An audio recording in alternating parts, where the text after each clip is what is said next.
I taught this weekend, some of you know, with Ken Manning. And he's been in the principles, I think, 22 years, and a lot of the people that I've been working with have are the sort of first generation teachers of this understanding. And they all see it differently. They all have different things that to them look like the key.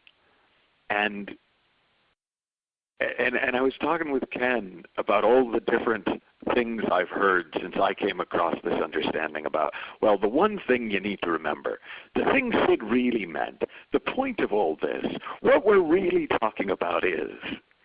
And I just thought it was interesting that not everybody has the same answer to those questions.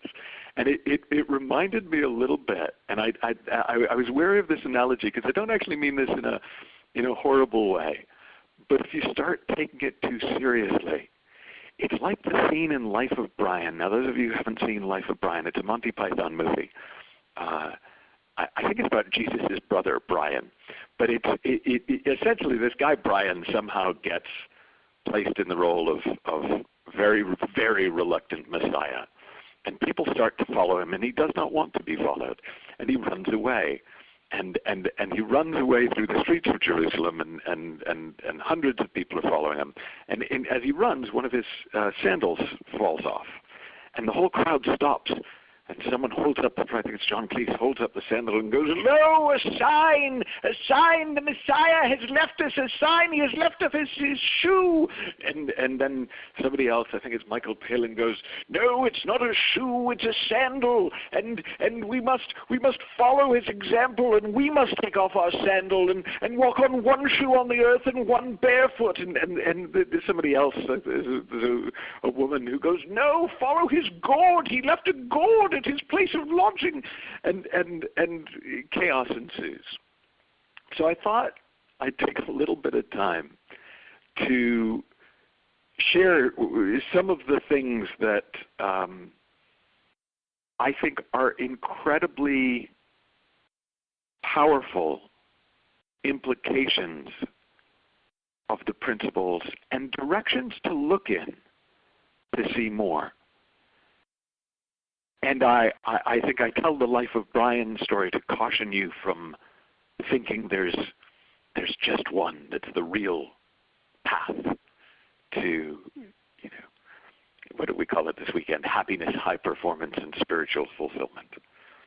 So one, and this is one that I've written about at some length, and I in fact wrote the tip this week about, is seeing the inside-out nature of reality. Seeing that our mental system only works one way, that we can only generate and experience from within the system. We live in the feeling of our thinking. We live in an experience of the power of thought in the moment. And that turns out to be ridiculously significant, because so much of our life energy, so much of our lifetime is spent trying to pursue different experiences from the outside in.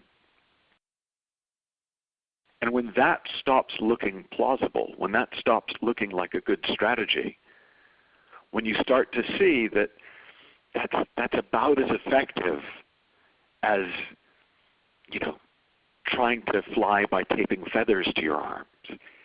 While you're falling, it feels like it's working, but you always kind of end up face first in the mud. Then that does something for us. It relaxes us. It brings us back to ourselves. It takes a load off our mind. And in that quiet mind, we start to experience a deeper sense of self. Now, another way that people talk about, well, what the principles are really about is every human being has innate health. The first thing I heard Sid say that really changed my life, not that I'd never heard it before in terms of the words, but I'd never heard it before in terms of seeing the truth of it was he said every human being is sitting in the middle of mental health. They just don't know it. At another time he said, was looking out at an audience, you can find all this on tape. I never met Sid, so anyone new to the conversation, I don't want to pretend I have any insight into what Sid meant because I never met the man. But I've learned a lot from him, and I've learned a lot from the people who were inspired by him.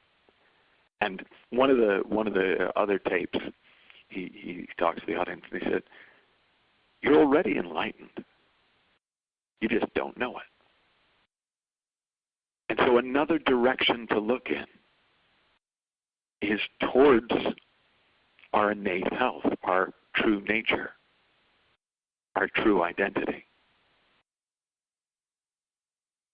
our innate well-being, that sense of all being well underneath the chaos of our thinking in our daily lives. That we're always already home. We couldn't really get lost if our lives depended on it. We can just think that we're lost. The minute we stop thinking that we're lost, we find ourselves back where we started, knowing the place for the first time. And then there are some people who go, no, look, this whole inside-out thing, it's really nice, but when Sid had his spiritual epiphany, he didn't say, oh my God, I found the secret to life. We're living in the feeling of our thinking. He said, I found the true meaning of God. And so they talk about the feeling. Right? Well, what this is really about is a feeling. It's a deeper feeling. It's a spacious feeling. It's a sense of peace, the peace of mind. And if you find this feeling, when you find this feeling, and we all find ourselves in this feeling from time to time, stay with it, value it, cultivate it, share it. Because in this feeling, there's wisdom in it. There's information in the feeling, as it used to say. And then, right? No, it's not the feeling. Right? Then there are people who say, well, yeah, Sid used to talk about the feeling a lot, but then later in his life, he would talk about what you're seeking is a quiet mind.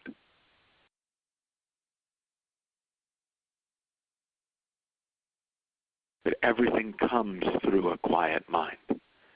That the reason people meditate and have meditated for thousands of years is to try and find a quiet mind.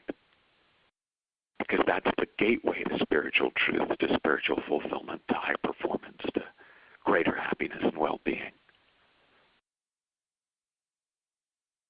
But there's a faster way to a quiet mind, that the state of meditation is what we're after. And that the practice of meditation sometimes helps us get there, but just as often takes us away from it.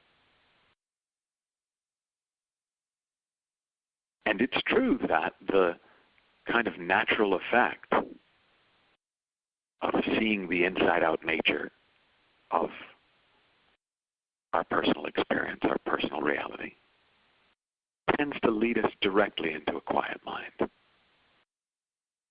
It's true that seeing our innate well-being,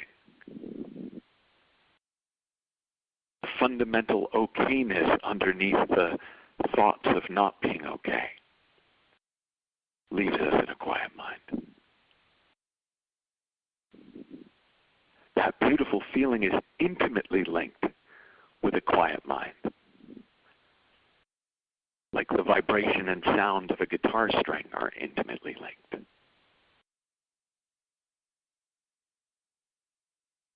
And it's true that when we rest in the feeling, in our innate well-being, in a quiet mind, with an understanding of the inside-out nature of human experience, insights start to flow. We start to see more clearly and experience more clarity. We have more freedom of mind. Ken was calling psychological freedom this weekend. We're less afraid of our own thinking, of our own experience, of our own lives. The quote I have, I probably have said this one quote more than any other quote over the last few years. It's the very beginning of the Inside Out Revolution. If the only thing people learned was not to be afraid of their own experience, that alone would change the world.